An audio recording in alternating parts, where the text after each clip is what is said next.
My mom gave me 1 hour to pack. I can keep this family or I can keep you. 3 years later. The suitcase was already open on my bed when my mother walked into my room. She didn't knock. She never knocked. But that evening, there was something different about the way she stood in the doorway. Her shoulders were stiff, her lips pressed into a thin line, and one hand was wrapped tightly around the strap of her handbag, as if she needed something solid to hold onto. My little sister, Claire, stood behind her.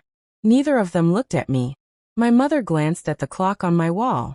Then she looked directly into my eyes. You have 1 hour. Ist her. 1 hour for what? She swallowed. To pack. The word didn't make sense at first.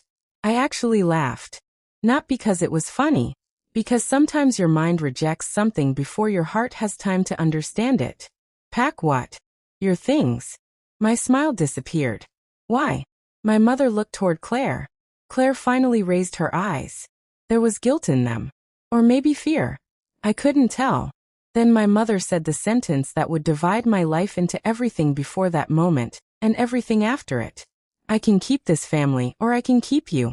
The room went completely still. Outside my window, someone was mowing their lawn.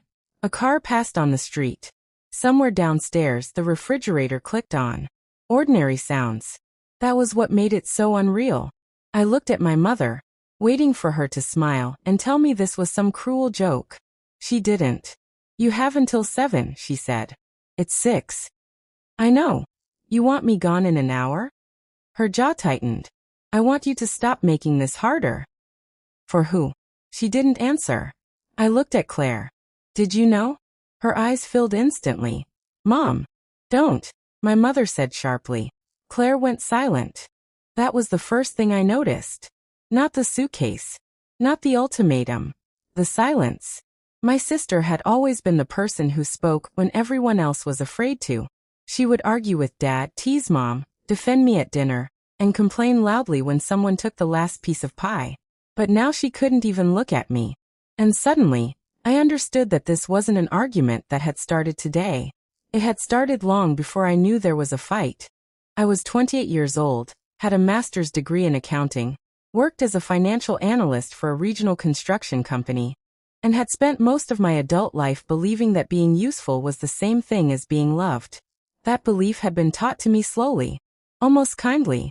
I was the daughter who remembered birthdays. The daughter who drove Mom to appointments. The daughter who helped Dad organize tax documents. The daughter who stayed late at Claire's apartment when her marriage began falling apart. When my parents needed someone to review paperwork for their small property business, they called me. When Claire needed money, they called me. When the family needed a responsible person, they called me. And whenever I asked for something in return, Mom always said the same thing. We're family. I used to think that sentence meant I belonged. That night, I learned it could also mean I owed. I walked toward the suitcase. My mother stepped aside. Where am I supposed to go? Your Aunt Linda has a room. Tonight? Yes. And tomorrow? We'll figure it out. Ist her. Who is we? Her eyes hardened. Don't turn this into a debate. I don't understand what I did. She looked almost tired. That's the problem, Emily. My name sounded strange in her mouth. Like a warning. You keep acting as if everything has to make sense to you. I slowly closed the suitcase. Then explain it. She looked at me for several seconds. Finally, she said, Your father has made his decision. My stomach dropped. About what? She didn't answer. I stepped closer. Mom, what happened? Your father wants Claire to take over the company. I blinked. What company?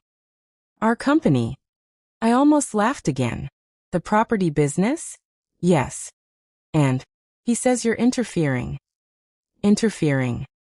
He thinks you're trying to control everything. Ist her. I've been fixing his books for 3 years because his accountant keeps missing things. He doesn't want you doing that anymore. Fine. I can stop. It's not that simple. Then what is it? My mother looked at the clock. 5:54. She walked toward the door. Mom. She stopped. I asked quietly, Did Dad tell you to choose? She didn't turn around. He said if you stay, Claire leaves. That sentence landed differently, because suddenly I understood. This wasn't about my work. It wasn't about accounting. It wasn't even about me. Someone had forced my mother to choose between her daughters. And instead of questioning the person who created the choice, she had decided I was the easier daughter to sacrifice. The door closed behind her. I stood alone in my room. For the first time in 28 years, I didn't hear my mother calling my name. I heard the clock. Tick, tick, tick. I packed slowly. Not because I wanted to stay. Because I was trying to understand how a family could become a negotiation table, without anyone warning you the meeting had begun. At 6:15, I found an old photograph inside my desk drawer. It was from my college graduation. Dad was smiling. Mom had one hand on my shoulder. Claire was standing beside us, holding a bouquet she'd bought from a grocery store. On the back, Mom had written 3 words. "We're proud of you." I sat on the floor with the photograph in my hand. Then I noticed something I'd never seen before. There was a faint crease running through the middle of it. Someone had folded the photograph. Not once. Several times. I put it back in the drawer. At 6:40, I heard voices downstairs. My father. My mother. Claire. I couldn't make out everything. Then I heard Dad say, "She'll make this difficult." Mom answered she always does. I stopped packing. There was a pause. Then Dad said something quieter. "Once she leaves, everything becomes easier." I stood completely still. Everything. Not everyone. Everything. I suddenly wondered what exactly was waiting downstairs. I finished packing at 6:52. At 6:59, I carried my suitcase down. My mother was standing beside the dining table. My father sat at the head. Claire sat across from him. No one spoke. I placed the suitcase beside the door. "Where's my phone charger?" Dad asked. I stared at him.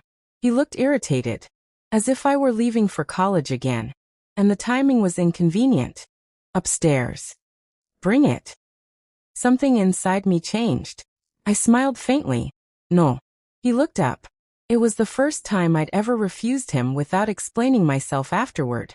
My mother whispered, "Emily." I picked up my coat. Dad leaned back. "You'll regret making this dramatic." I didn't make it dramatic. I looked at my mother. "You gave me an hour." Then I looked at Claire. She was crying silently. I walked toward the door. Claire suddenly stood. "Emily." I turned. Her voice broke. "I'm sorry." I waited. For what? She opened her mouth. Nothing came out. That answer told me more than words could have. I left. 3 years later, I would understand exactly what they had been hiding. But that night, all I knew was that I was 28, carrying one suitcase through the cold parking lot, with nowhere permanent to sleep and no idea why my own family had decided I was the problem. Aunt Linda opened her door at 7:42. She took one look at me and didn't ask questions. She simply pulled me into a hug. I held myself stiffly for several seconds. Then I broke. Not loudly. I just stood there while tears ran down my face, staring over her shoulder at the little yellow lamp in her hallway. Linda rubbed my back. "Come inside." "I don't understand." "I know. She chose them." Linda pulled away. "No." I looked at her. She chose what she thought would keep the peace. "Isn't that the same thing?" Linda's expression changed. "No." She picked up my suitcase. Sometimes keeping the peace means handing the loudest person exactly what they want. That sentence stayed with me. The next morning, I called my boss and told him I needed a few days. He didn't ask for details. His name was Daniel Brooks. He was 52, quiet, observant, and allergic to office drama. When I returned to work 3 days later, he called me into his office. "You look different." I was kicked out of my house. He stared at me. "Do you want me to ask questions?" "No." "Good." He slid a folder across his desk. "Then I'll ask you something else." I opened it. "Would you like to lead the financial review on the Westbrook project?" I looked at him. "Me. You've been doing half the work anyway." I smiled for the first time in days. "Yes. Then start Monday." It wasn't revenge. It didn't feel like victory. It was just work. But work gave me something my family hadn't. A place where effort had a measurable result. Over the next 6 months, I stopped checking my mother's messages. At first, she sent long explanations. Then shorter ones. Then birthday wishes. Then nothing. Claire texted more often. I rarely answered. Not because I hated her. Because every time I saw her name, I remembered her standing behind Mom while my life was being packed into a suitcase. Then 7 months after I left, Daniel asked me to join a new consulting division the company was creating. The position came with a better salary. I accepted. 2 years after that night, I became a partner in the division. I rented my own apartment. I bought a small house. I learned how to cook 3 meals well. I started sleeping through the night. And I stopped explaining myself to people who had already decided what kind of person I was. Then, exactly 3 years after my mother gave me 1 hour to leave, I received an envelope. There was no return address. Inside was a photocopy of a document. At the bottom was my father's signature. Above it was mine. Except I had never signed it. I read the first paragraph twice. Then a third time.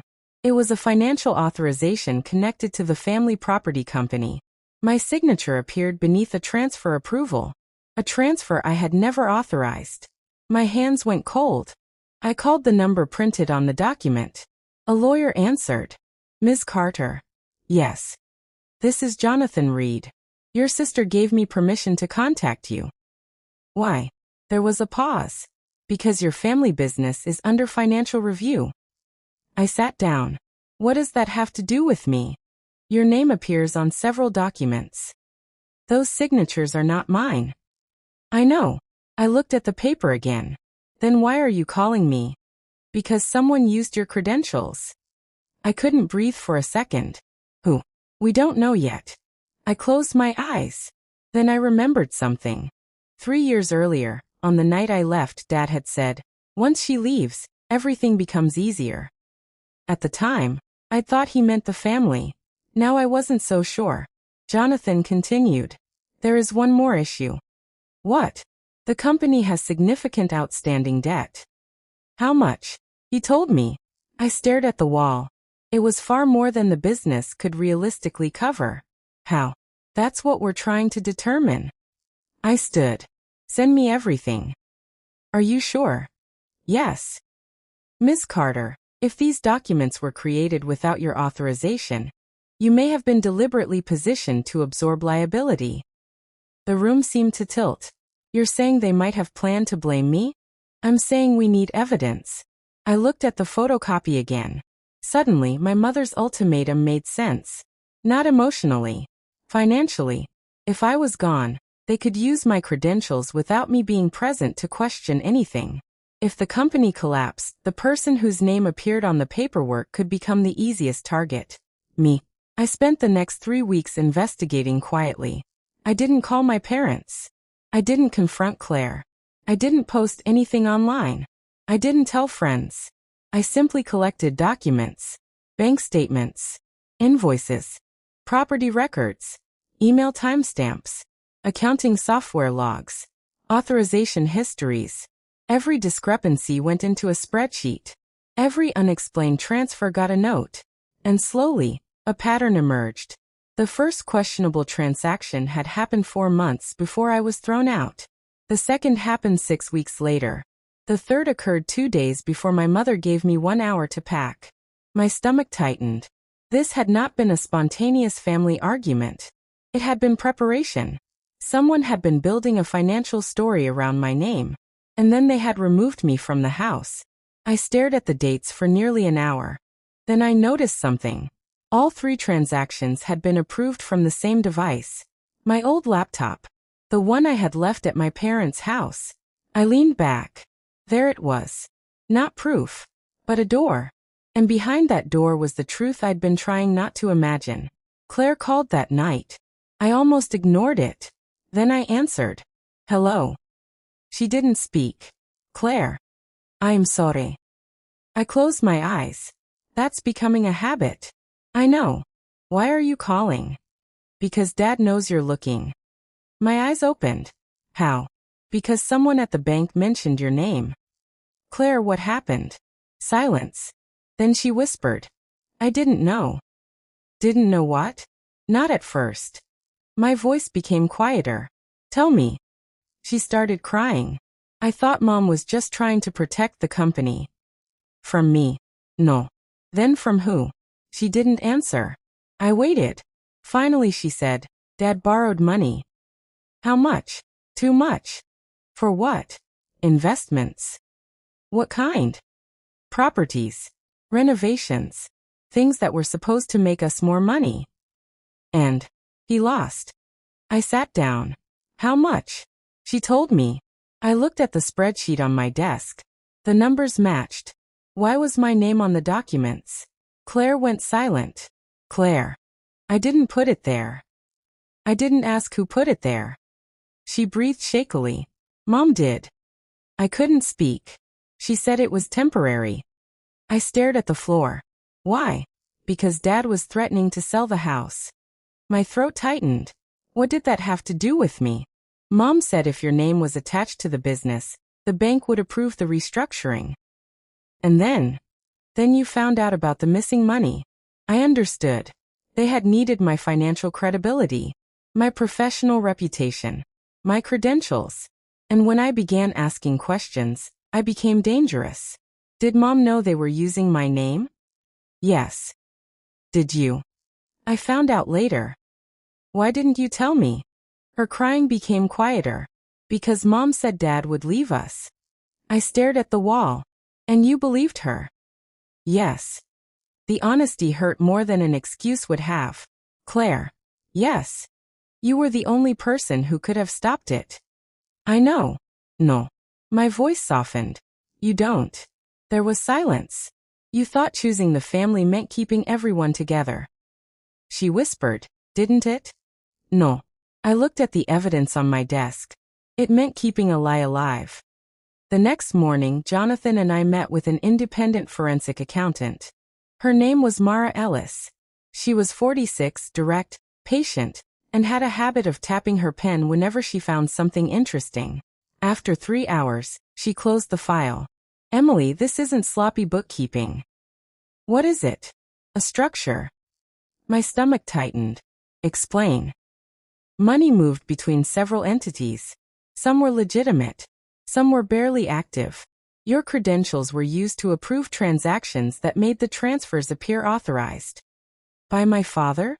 Possibly. My mother? Possibly. My sister? She shook her head. Your sister's name doesn't appear. I frowned. Then why was she being protected? Mara looked at me. That's a family question. And she was right. The financial question was easier. The emotional one was harder. 2 weeks later, we discovered the most important clue. The old laptop had been accessed from my father's office.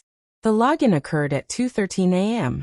on a night when Dad had told everyone he was out of town. I had travel records. He hadn't been out of town. He had been there. But the strongest evidence wasn't the login. It was an email. My father had written to my mother. The message was short. If Emily stays, she will find everything. My mother had replied. Then she can't stay. I read those words several times. No dramatikem feschen. No villainous speech. Just 2 sentences. 2 ordinary sentences that explained everything. My mother hadn't suddenly stopped loving me. She had made a decision. She had decided that protecting the family business was more important than protecting me. That distinction mattered. Because it meant I didn't need revenge. I needed the truth. And the truth had already started working. The bank froze several transactions. The restructuring was suspended. An independent investigation began. My father called me. I let it ring. He called again. Then again. Finally, I answered. You've made your point, he said. What point? You want the company. I don't. You want to destroy me. No. Then what do you want? I looked at the documents on my desk. I want my name removed from decisions I never made. You know what happens if this goes further? Yes. His voice changed. You'll destroy your mother. I closed my eyes. That was the old pressure. The family. Always the family. She made her choice 3 years ago. Emily. Now I'm making mine. I ended the call. The investigation lasted 5 months. During that time, my mother finally came to my house. I hadn't seen her in person since the night she told me to leave. She looked older. Not weak. Just tired. I opened the door. She stood there holding a small cardboard box. I brought something. I stepped aside. She entered. We sat across from each other in my living room. She placed the box on the coffee table. Inside was the photograph from my graduation. The crease was still visible. I found this in your old room, she said. I looked at it. Why did you fold it? She stared at her hands. I didn't. Who did? She didn't answer. I already knew. Dad. Mom took a breath. I thought if you left, everything would settle down. It didn't. No. She looked around my house. You built a whole life. Yes. I'm proud of you. I almost smiled. Those were the words written on the back of the photograph. But they didn't mean the same thing anymore. Mom. She looked at me. Why didn't you protect me? Her eyes filled. I thought I was protecting everyone. That's not what I asked. She looked down. I was afraid. Of Dad. Of losing everything. You lost me. She closed her eyes. I know. That was the first honest answer she'd given me in 3 years. No excuse. No explanation. Just acknowledgement. I asked. Did you know about the documents? Yes. When? Before you left. I nodded slowly. Did you know Dad was using my name? I knew he had access. And you still told me to leave. She began crying. I thought if you stayed he would make things worse. He already had. I know. Silence filled the room. Then she said something unexpected. Your father wanted to blame you. I looked at her. What? He said if the company collapsed, the bank would see your name first. I felt a cold emptiness spread through me. Did you believe him? At first. And later. She looked at me. I stopped believing him. Why? Because I found the emails. I leaned forward. Which emails? She told me. Those emails became the final piece of the case. They showed that Dad had planned the transfers months before I was removed from the house. He had used my credentials. He had discussed blaming the financial collapse on unauthorized decisions supposedly made by me. And my mother had known enough to understand the danger. But there was something else. Claire had secretly kept copies. She had saved them because she was afraid. She finally handed them to Jonathan. That changed everything. The investigation concluded that I had not authorized the transactions. My professional reputation remained intact. The bank pursued the people responsible. My father's business collapsed under debts he could no longer hide. Several properties were sold. My mother moved into a smaller house. Claire left the business entirely. No one went to prison. There was no dramatic courtroom scene. No shouting crowd. No perfect revenge. Just paperwork. Meetings. Consequences. And a family finally forced to live without the protection of a lie. 6 months after the investigation ended, Claire came to my office. She looked nervous. I wanted to apologize. I motioned toward the chair. She sat. I should have told you. Yes. I was scared. I know. I thought if I kept quiet I could save Mom. You didn't save her. I know. She looked at me. Can you forgive me? I didn't answer immediately. Forgiveness wasn't a switch. It wasn't something you handed someone because they asked politely. I don't know, I said. She nodded. That's fair. But I don't hate you. Her eyes filled. That's enough for now. She stood. At the door she turned. Emily. Yeah. I finally understand what Mom meant that night. I waited. Claire said. She thought she was choosing the family. I looked at her. What did she actually choose? Claire swallowed. Fear. After she left, I sat alone for a while. 3 years earlier, I had believed leaving that house was the worst thing that had ever happened to me. I was wrong. The worst thing would have been staying. Staying would have taught me that love required silence. That loyalty meant accepting blame. That family meant sacrificing yourself whenever someone else was afraid. Leaving hurt. But leaving also gave me room to become someone who could finally recognize manipulation when she saw it. 1 year later, I received another envelope. This time it was from my mother. Inside was a letter. She didn't ask me to come home. She didn't ask for money. She didn't ask me to forgive her. She simply wrote that she was learning how to live with what she'd done. At the bottom she had written, "I used to think keeping a family together meant keeping everyone under the same roof. Now I understand that sometimes the only way to save what is still good is to stop protecting what is hurting everyone." I folded the letter. I didn't cry. That surprised me.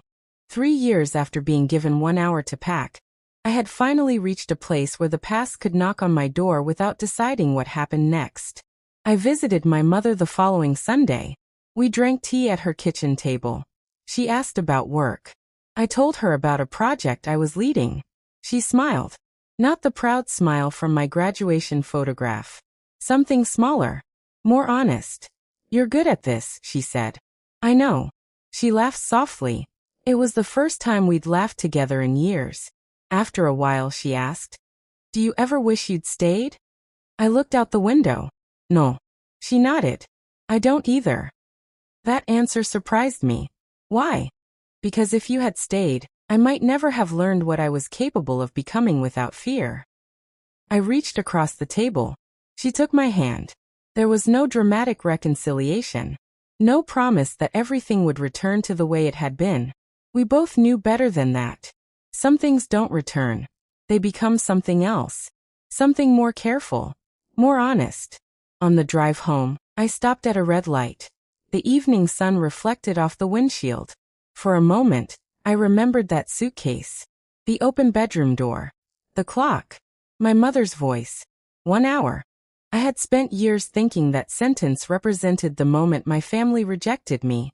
But now I understood something different. That hour had been the beginning of my life outside their control. I had walked out carrying one suitcase. I had walked into uncertainty. And somewhere along the way, uncertainty became freedom. My mother thought she was giving me 1 hour to choose between my family and myself. She never realized that she had already made the choice for me. 3 years later, I wasn't standing outside that house waiting for someone to let me back in. I was standing in a home I had built myself. A career I had earned myself. A life that didn't require anyone's permission. And for the first time, when I looked at my reflection in the window, I didn't see the daughter who had been rejected. I saw the woman who had survived being underestimated. The woman who had learned to document everything. To ask questions. To trust evidence over promises. To love people without surrendering herself to them. And most importantly, to understand that sometimes walking away isn't losing your family. Sometimes it's the first step toward finding yourself.